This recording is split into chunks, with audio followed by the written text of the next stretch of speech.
A furious row has broken out among young Labour members over a demand for a conference vote to change party policy on Brexit. Young Students Chair Miriam Mirwitch came under fire from her own committee after signing her name to a letter calling for members to have a voice in the EU debate. Some three-quarters of Labour members believe a second Brexit referendum should be held on the deal Theresa May strikes with Brussels, but Jeremy Corbyn has ruled out offering a vote.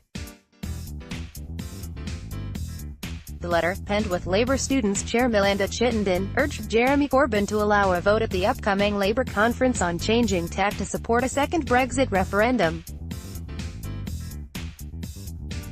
It said, "This will be the biggest issue to affect our generation. We deserve to have our voices heard by our own party." But within hours of the letter's release, the Young Labour National Committee issued its own statement disowning the demand and stating its strong opposition to a second referendum on British membership of the EU. It said it was not up to Young Labour to ignore and condescend Leave voters, and insisted its mandate was to defend the political leadership of Jeremy Corbyn. It lashed out at Ms. Mirwitch for signing the letter organised by Labour Stay EU, a new campaign organisation linked to the Labour right-affiliated groups Progress and Labour First.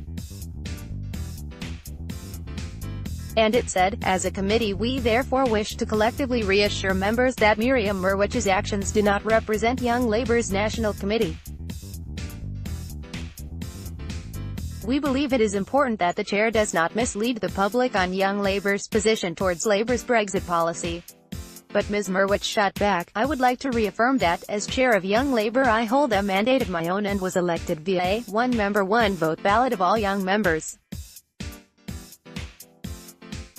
Other members of the committee are free to hold positions within the mandates awarded to them by members. I didn't say that this letter represented the views of the Young Labour National Committee at any point.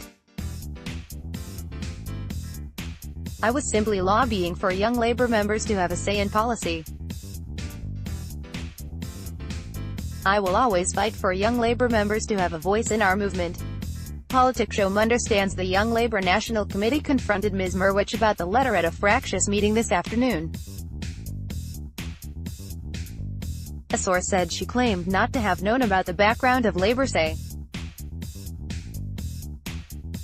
Youthie claimed that unlike others on the committee, Ms. Mirwitch is not a momentum, hard-left political representative. Conference vote. Labour bigwigs were accused of organising to block a vote on Brexit policy at the annual conference last year, when members decided not to include it in a ballot of priority subjects for debate. The conference did back a separate motion after Labour bosses produced one under pressure, but it did not concern fraud issues such as single market and customs union membership or a second referendum. The letter today heaps further pressure on Mr. Corbyn after Labour members in Lewisham East picked an anti-Brexit campaigner to stand for the party at an upcoming by-election. Local Deputy Mayor Janet Davey won the candidacy in the strongly pro-Remain area after promising to fight to keep the UK in the single market and customs union, both of which are against Labour policy.